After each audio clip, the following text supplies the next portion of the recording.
El mensaje final de Carl Jung sobre los empáticos no es un consuelo, es un terremoto. Aquello que siempre creíste que era tu mayor virtud, tu sensibilidad, tu compasión, quizás no sea un don espiritual. Jung descubrió que, muchas veces, la empatía extrema no nace de la luz, sino del dolor.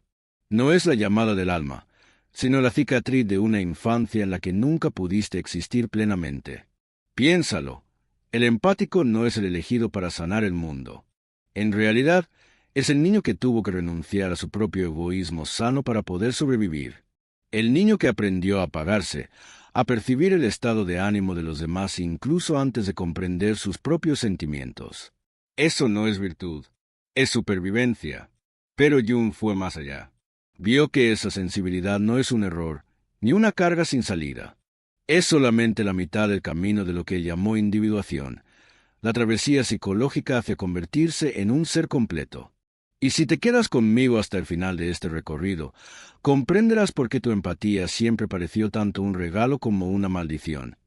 Y descubrirás el secreto que Jung llamaba egoísmo sagrado. ¿Alguna vez te has preguntado por qué sientes tanto? ¿Por qué percibes las tensiones en el aire antes de que alguien pronuncie una sola palabra? ¿Por qué, a veces, parece que cargas con el peso invisible de todos los que te rodean? Carl Jung creía que esto no es casualidad, ni un don místico. Es una programación oculta, inscrita en tu sistema nervioso desde la infancia. Imagina a un niño creciendo en un entorno inestable. Descubre, demasiado pronto, que su propia supervivencia depende de su capacidad para descifrar los estados de ánimo de quienes le rodean. Antes de aprender a leer palabras, aprende a leer expresiones faciales. Antes de entender las matemáticas, ya comprende el tono de voz de un padre irritado, el silencio frío de una madre distante. Ese niño se convierte en un barómetro emocional andante. Sabe cuando una tormenta va a estallar en casa mucho antes de la primera gota. Su piel se eriza con presentimientos que nadie más percibe. Jung llamaba a esto la adaptación prematura del ego, cuando el yo del niño se moldea demasiado rápido, no por madurez, sino por necesidad. Y este es el secreto oscuro de la empatía. Comienza como hipervigilancia emocional, una estrategia inconsciente para sobrevivir en un ambiente caótico. ¿El problema? El cerebro de ese niño se reorganiza. Se convierte en un sismógrafo programado para detectar cada temblor, cada microexpresión, cada variación de humor. Ese radar psicológico, útil para evitar conflictos, se cristaliza en la vida adulta como lo que llamamos empatía. Pero aquí está el punto central que casi nadie se atreve a decir.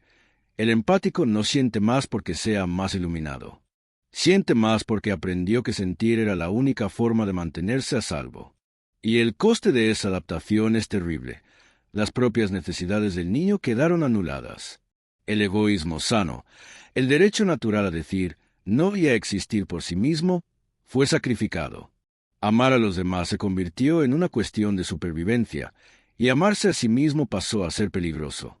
En la edad adulta, ese patrón continúa.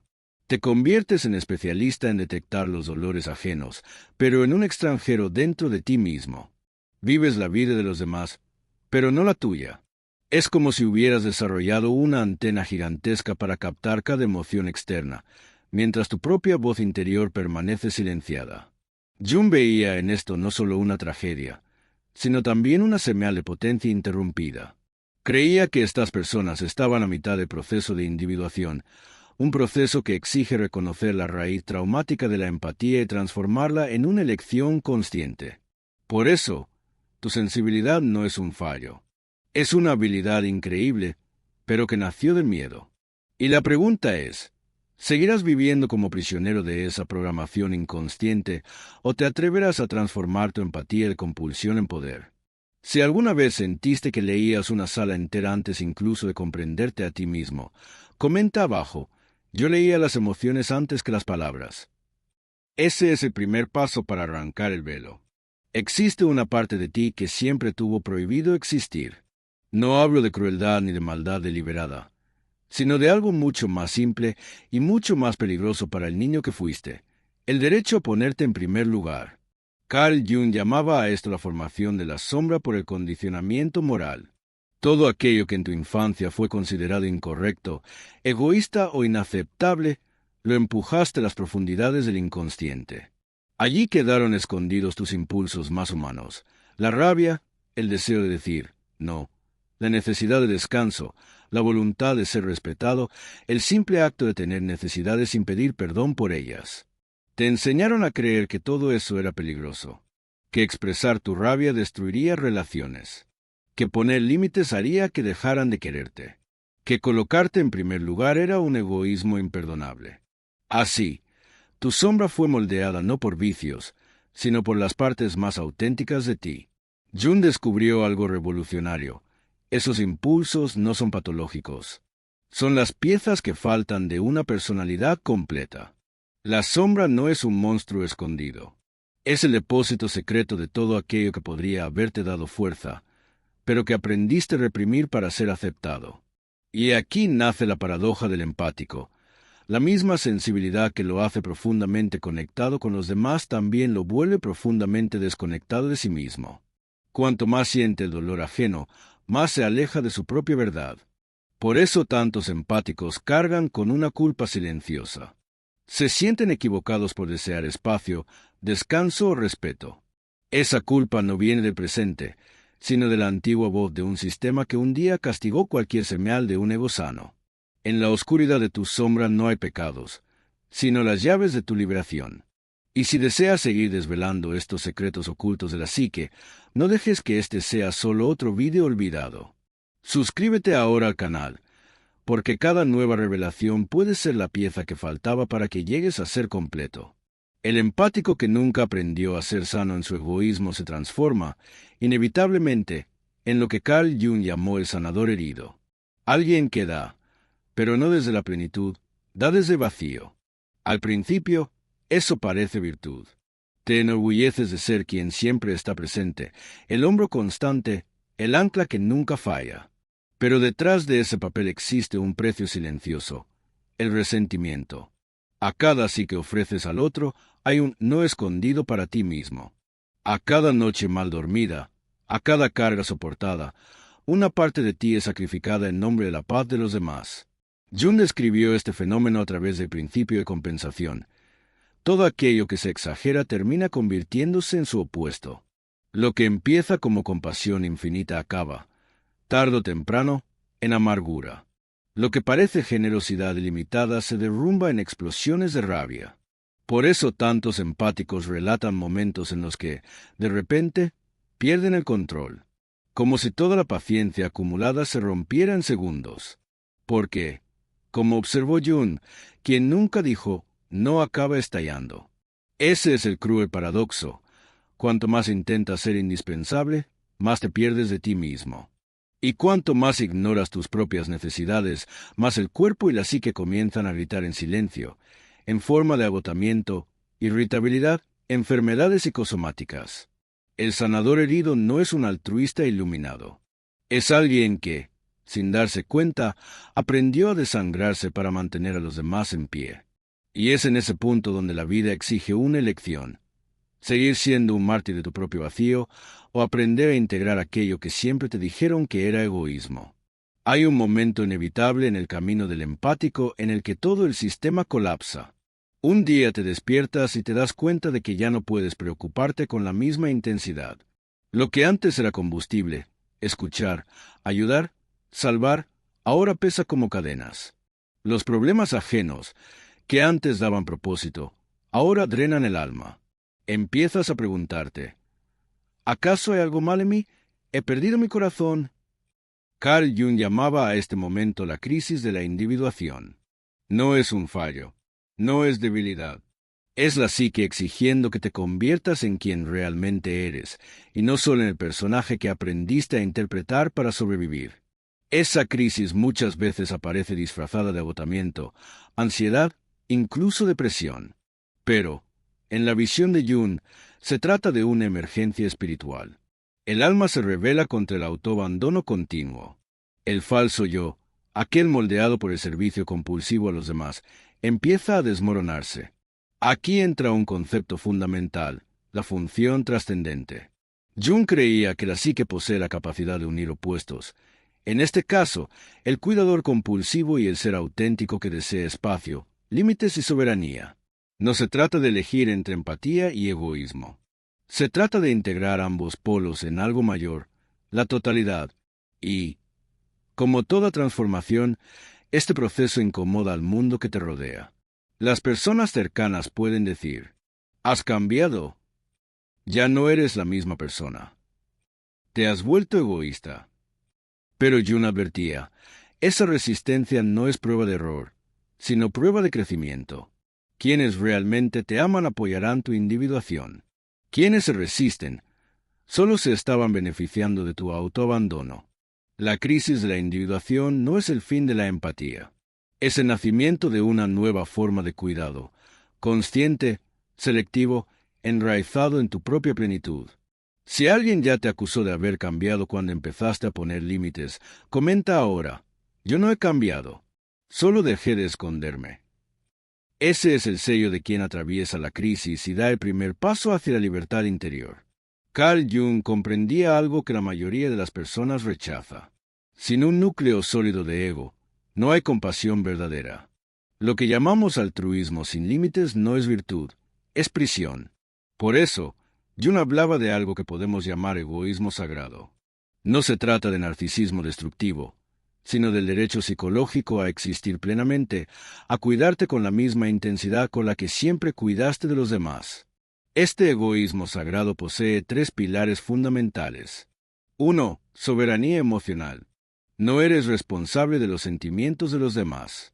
Desde niño, creíste que necesitabas mantener a todos tranquilos, felices, estables, para sentirte seguro. Pero ese peso nunca fue tuyo. Jung advertía, asumir el dolor del otro impide que él crezca y, al mismo tiempo, consume tu energía vital. Liberarse comienza devolviendo a cada uno la carga de su propia emoción. 2. Conciencia de límites. Un empático inconsciente no sabe dónde termina y dónde empieza el otro. Absorbe, se confunde, se borra. El empático integrado, en cambio, aprende a reconocer el contorno de su propia alma.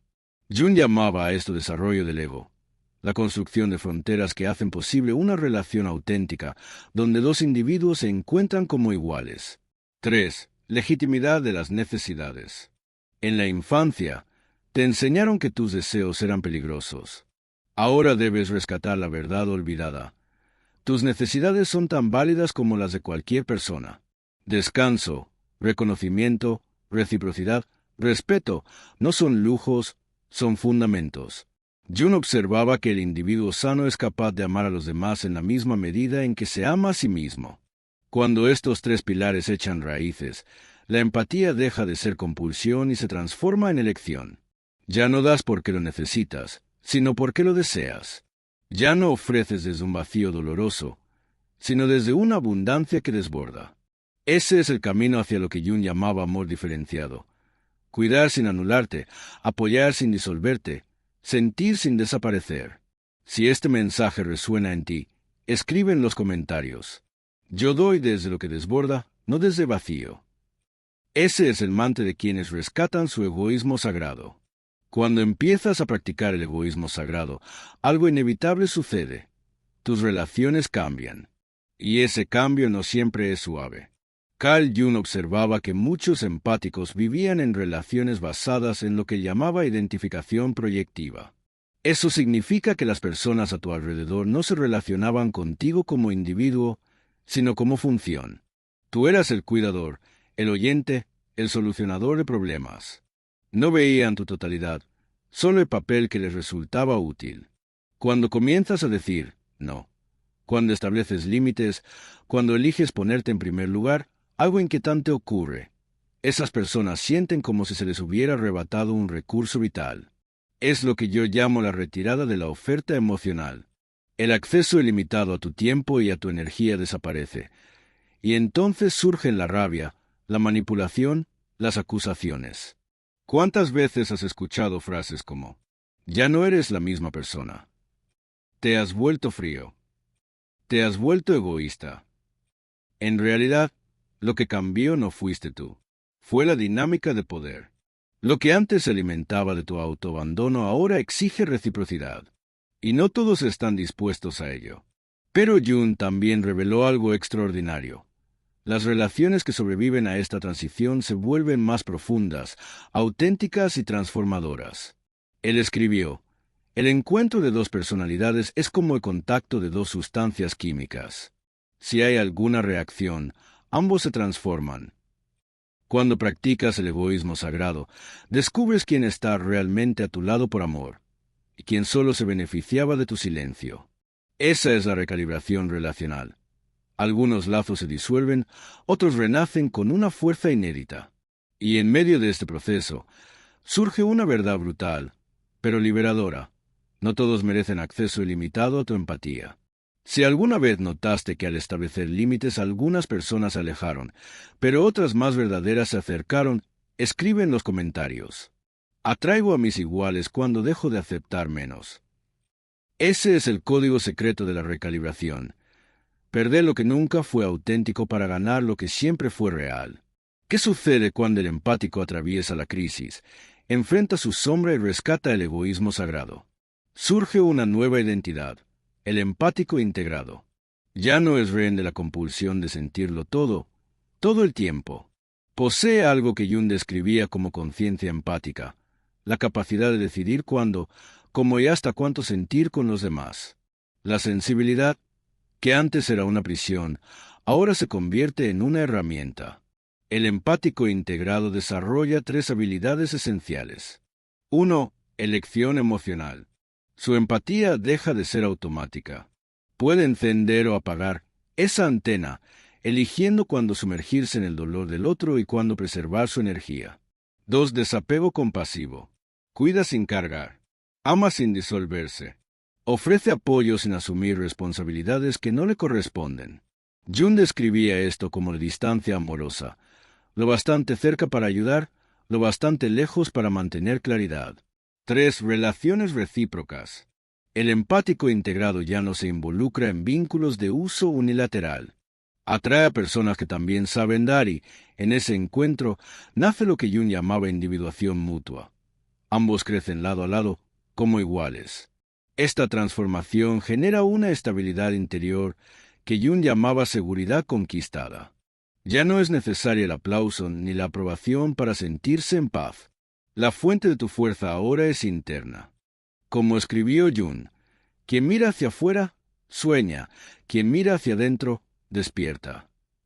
El empático integrado finalmente despierta, no para el mundo de los demás, sino para su propia totalidad. La revelación más perturbadora de Carl Jung sobre los empáticos es también la más liberadora. Su empatía nunca fue, en su raíz, acerca de los demás. Siempre fue acerca de ti, acerca del esfuerzo desesperado por mantenerte a salvo en un mundo imprevisible. En la infancia, aprendiste que, si lograbas mantener a todos tranquilos, anticipar sus deseos, anularte para no provocar, quizá conseguirías evitar el caos. Esa programación inconsciente se transformó en lo que los adultos llamaron tu don. Pero la verdad es que tu empatía nació del miedo. Y aquí llega el momento decisivo. Cuando ves esta verdad, se abren dos puertas. La primera es la prisión. Seguir atado al mismo patrón, repitiendo la compulsión de sentir por todos para no sentir tu propio vacío. La segunda es la libertad. Reconocer que lo que un día fue supervivencia puede ahora convertirse en elección consciente. Jung creía que ese instante era el verdadero punto de giro de la individuación, cuando te conviertes en el autor de tu propia historia psicológica. La empatía deja de ser compulsión y se convierte en herramienta. Ya no sientes porque lo necesitas, sientes porque lo eliges. Pero este despertar no llega sin dolor. Trae consigo lo que Jung llamaba culpa existencial. Es la sensación de estar traicionándote a ti mismo y a los demás. La voz interna susurra. Pero yo siempre fui el ayudante. La gente depende de mí. ¿Y si nadie más me quiere cuando deje de ser útil? Esa culpa es, en realidad, la resistencia final del falso yo, la identidad construida alrededor del servicio compulsivo. Y, como toda muerte simbólica, exige duelo. Jung hablaba del duelo de la identidad, el proceso doloroso de despedirse de la versión de ti mismo que nunca fue real, pero que parecía tan familiar. Y aquí surge la paradoja de la libertad. Cuando la ayuda deja de ser compulsiva y se convierte en voluntaria, no pierde valor. Al contrario, se vuelve más poderosa, más auténtica, porque se ofrece desde un lugar de abundancia, no de necesidad. La realización final es esta: nunca fuiste hecho para ser el guardián emocional del mundo. Fuiste hecho para ser un individuo consciente, capaz de elegir cuándo y cómo ofrecer tus dones. En la libertad, tu empatía deja de ser herida y finalmente se convierte en superpoder. El empático que despierta su libertad descubre algo aún más profundo: la necesidad de lo que Jung llamaba soberanía psicológica. Significa reconocer que eres la máxima autoridad sobre tu propia experiencia interior. Nadie más puede dictar qué debes sentir, cuánto debes dar o quién debes ser. Pero alcanzar esa soberanía exige dos movimientos dolorosos. El primero es lo que los psicólogos llaman reparenting: convertirse en el padre o la madre que nunca tuviste. Esto no significa romantizar la infancia perdida, sino ofrecerte a ti mismo aquello que te fue negado: aceptación incondicional, ternura, cuidado. Es aprender a hablar contigo con la misma compasión que siempre reservaste para los demás. Es darte descanso sin culpa, validar tus deseos sin vergüenza, celebrar tus victorias sin esperar aplausos externos. El segundo movimiento es enfrentar el duelo de la vida no vivida. Reconocer que sacrificaste sueños, pasiones, elecciones e incluso relaciones auténticas para mantener a otros cómodos. Ese duelo es devastador, porque obliga a mirar de frente la suma de todo lo que pudo haber sido. Pero Jung veía este proceso como esencial. Solo al honrar lo que se perdió, la psique abre espacio para lo que aún pueden hacer. Y el resultado de esta travesía es sorprendente. Cuando aprendes a nutrirte a ti mismo, tu compasión no disminuye, se multiplica. Ya no es una compasión que sangra hasta secarse, sino una compasión que desborda de plenitud. Jung llamaba a este estado amor liberado. Ayuda que no crea dependencia, presencia que no exige reciprocidad, afecto que no ata, solo fluye. Ese es el verdadero poder de la soberanía psicológica: no depender nunca más del caos externo para definir tu paz interna. Te conviertes en fuente, te conviertes en raíz, te conviertes en totalidad. Y solo quien se nutre puede nutrir a los demás de forma verdadera. Pero existe un peligro sutil que Carl Jung llamaba la tentación de regresión.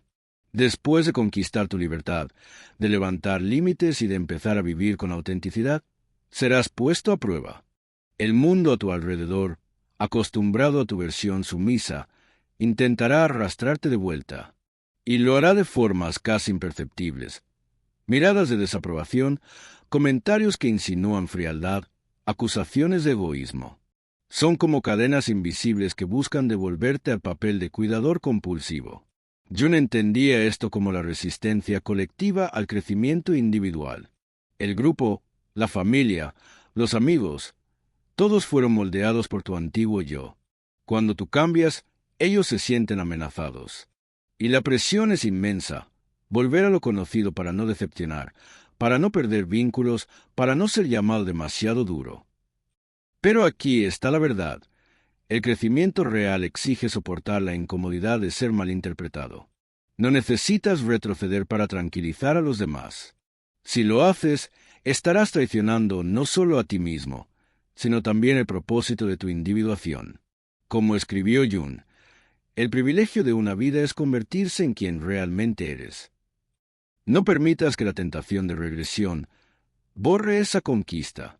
Si alguna vez sentiste esa presión para volver a tu antiguo papel, declara en los comentarios: yo elijo cuándo importarme, y eso me hace más fuerte. Ese es el voto silencioso de quienes permanecen firmes en su transformación.